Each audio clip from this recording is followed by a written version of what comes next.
کچھ کوشچنس تو بنتے ہیں، کیونکہ السوال مفتاح العلم، سوال علم کی چابی ہے۔ پلیز شیخ یہ بتائیے بیعت کیا ہے، بیعت کب سے ہے اور بیعت کرنے کے کیا کیا فوائد ہیں؟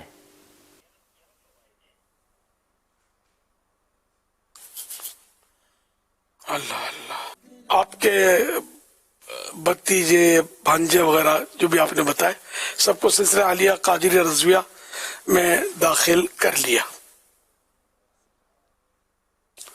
بیعت کیا ہے؟ بیعت، بیعت نہیں، بیعت صحیح تلفظ ہے۔ بیعت کا لفظی معنی بک جانا، سیل ہو جانا، بک جانا، کسی کے ہاتھ پر بک جانا، بیعت۔ بیعت کا لفظی معنی بک جانا، اور اصطلاح شرع و تصوف میں اس کی مختلف صورتیں ہیں، جن میں ایک یہ ہے کہ کسی پیر کامل کے ہاتھوں میں ہاتھ دے کر پچھلے گناہوں سے توبہ کرنے، آئندہ گناہوں سے بچتے ہوئے نیک اعمال کا ارادہ کرنے، اور اس سے اللہ پاک کی معرفت یعنی اللہ پاک کو پہچاننے کا ذریعہ بنانے کا نام بیعت ہے۔ آج کل عام الفاظ میں، عام بول چال میں اس کو پیری مریدی کہتے ہیں۔ اللہ پاک کے پیارے پیارے آخری نبی مکہ مدنی محمد عربی صلی اللہ علیہ وسلم نے لوگوں سے اسلام پر بھی بیعت لی، نیک اعمال کرنے پر بھی اور گناہوں سے بچنے پر بھی، کسی سے سوال نہ کرنے پر بھی، اور کسی خاص عمل پر بھی بیعتیں لی گئی ہیں۔ تو یہ جو سرکار صلی اللہ علیہ وسلم نے مختلف عنوانات پر، موضوعات پر بیعتیں لی، تو یہی اصل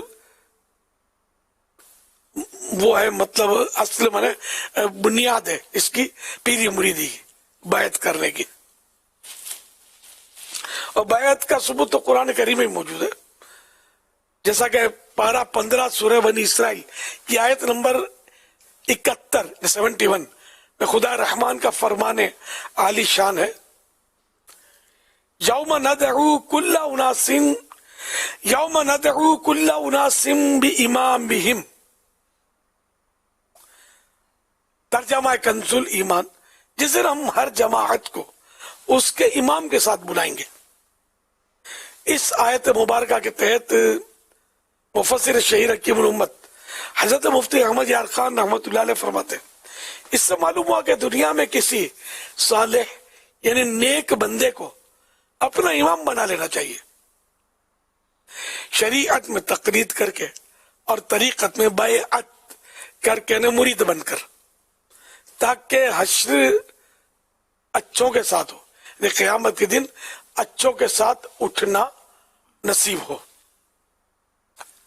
اگر صالح یعنی نیک بندہ امام نہ ہوگا تو اس کا امام پھر شیطان ہوگا۔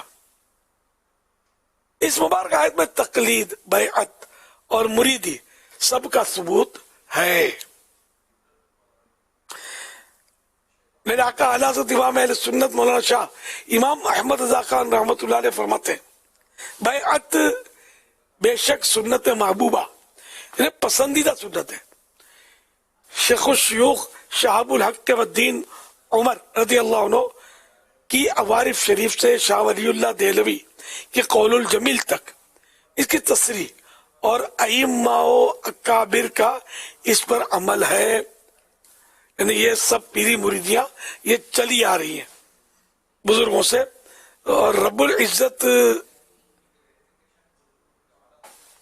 فرماتا ہے، ان الذین یبایعونک انما یبایعون اللہ ید اللہ فوق ایدیہم، پارہ 26 سورۃ الفتح آیت نمبر 10، ترجمہ کنز ایمان۔ وہ جو تمہاری بیعت کرتے ہیں وہ تو اللہ ہی سے بیعت کرتے ہیں، وہ ان کے ہاتھوں پر اللہ کا ہاتھ ہے۔ اور فرماتا ہے لقد رضی اللہ عن المؤمنین اذ یبایعونک تحت الشجرہ. پارہ 26 سورۃ الفتح آیت نمبر 18. ترجمہ کنز ایمان. بے شک اللہ راضی ہوا ایمان والوں سے جب وہ اس پیڑ کے نیچے یعنی اس ٹری کے نیچے تمہاری بیعت کرتے تھے. حجت الاسلام امام محمد بن محمد غزالی رحمت اللہ علیہ فرماتے ہیں مرید کو کسی مرشد و استاد کی حاجت ہوتی ہے جو اس کے سیدھے راستے کی طرف رہنمائی کرے، کیونکہ دین کا راستہ انتہائی باریک ہے جبکہ اس کے مقابلے میں شیطانی راستے بکثرت اور نمایاں ہیں. تو جس کا کوئی مرشد نہ ہو جو اس کی تربیت کرے تو یقیناً شیطان اسے اپنے راستے کی طرف لے جاتا ہے. اب انسان پر خطر وادیوں میں بغیر کسی کی رہنمائی کے چلتا ہے اور یوں وہ خود کو ہلاکت پر پیش کرتا ہے. جیسے خود بخود اگنے والا پودا جلدی سوکھ جاتا ہے اور اگر وہ لمبے عرصے تک باقی بھی رہے تو پتے تو نکل آئیں گے لیکن وہ پھلدار نہیں ہوگا. مرید پر بھی ضروری ہے کہ وہ مرشد کا دامن اس طرح تھام لے جس طرح اندھا نہر کے کنارے اپنی جان نہر پار کرانے والے کے حوالے کر دیتا ہے اور اس کی اتباع و پیروی میں کسی قسم کی مخالفت اور اعتراض نہیں کرتا اور نہ اسے چھوڑتا ہے. حوالہ احیاء العلوم جلد 3 پیج نمبر 93. تو یوں مطلب یہ کہ بیعت کی ضرورت بھی ہے، بیعت مفید بھی ہے. اندھے کی مثال امام غزالی نے خوب دی کہ جو کسی کا مرید نہیں ہے وہ گویا اندھا ہے، اور اس کو مطلب رہنما کے بغیر کا ہے نا، تو وہ ایک مقولہ بھی ہے اندھا اور انجانا دونوں برابر ہوتے ہیں. تو یوں جیسے کہ اب ایک نابینا ہے اور وہ نہر پار کرنا چاہتا ہے تو وہ جو نہر پار کروا رہا ہے وہ آنکھ والا اس سے لپٹ جائے گا، اس کو پکڑ کے رکھے گا، نہ اس پر اعتراض کرے گا، نہ اس کے کہے پر انکار کرے گا، مخالفت بھی نہیں کرے گا، جو کہے گا کرتا چلا جائے گا کہ کسی طرح میں نہر پار کر لوں. اگر وہ اس پر اعتراض کرے گا یا اس سے اختلاف کرے گا تو پھر یہ کہ یہ ہو سکتا ہے کہ نہر پار کرنے سے محروم رہ جائے اور ڈوب مرے. تو یوں بہرحال ہے کہ پیر کامل جو ہے، مرشد کامل، اس کی بیعت مفید ہوتی ہے. اور یہ آج کل کا کوئی سلسلہ نہیں ہے، یہ تو بہت پرانا ہے اور پیارے آقا صلی اللہ علیہ وسلم سے بھی اس کا ثبوت ہے بیعت لینے کا، اور قرآن کریم سے بھی علماء نے مختلف آیات کے ذریعے اس کا ثبوت فراہم کیا ہے. لیکن جو لوگ دین سے بالکل ہی دور ہوتے ہیں نا، پتہ ہی کچھ نہیں ہوتا ان کو، وہ بعض اوقات لا علمی کی بنا پر اس کا انکار کرتے ہیں.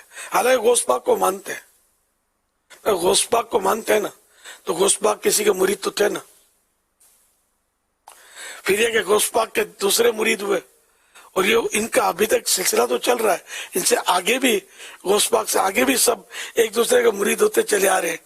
اسی طرح دیگر خواجہ غریب نواز، یہ بھی چشتیہ سلسلے کے پیشوانا، تو یہ بھی تو کسی کے مرید تھے نا، اور ان سے بھی پھر پیری مریدی سلسلہ چلا آ رہا ہے نا.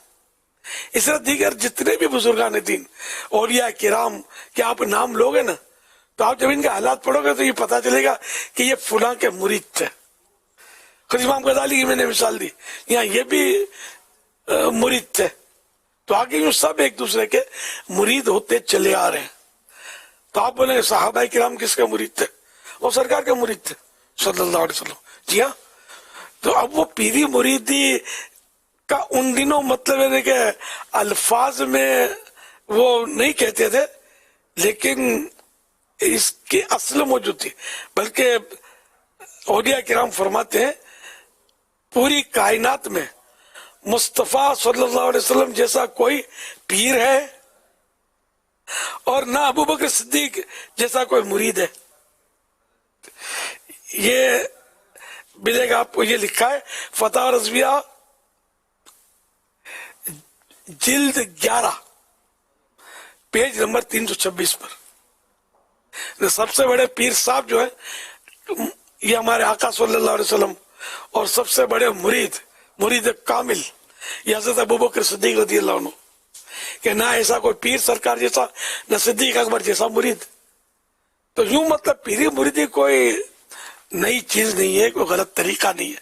اب بعض پیروں کے مسائل سنے جاتے ہیں تو اب ایک پیر خراب ہے، یعنی پیر کے نام پر وہ خرابی کرتا ہے، تو اس کا سارے پیر تو خراب نہیں ہو گئے، ایک مسلمان خراب ہے تو کیا سارے مسلمان خراب ہو گئے؟ یا معاذ اللہ کیا اسلام برا بن گیا؟ نعوذ باللہ.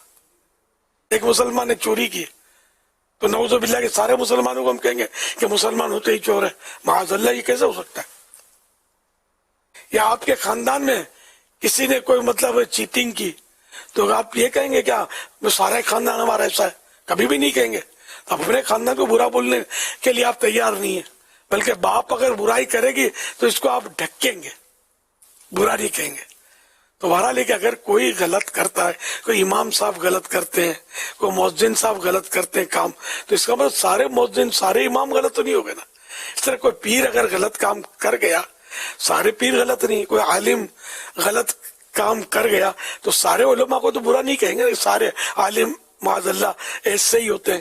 تو ایک کی وجہ سے سب کو خراب کرنا جو کوئی دنیا کا اصول ہی نہیں ہے.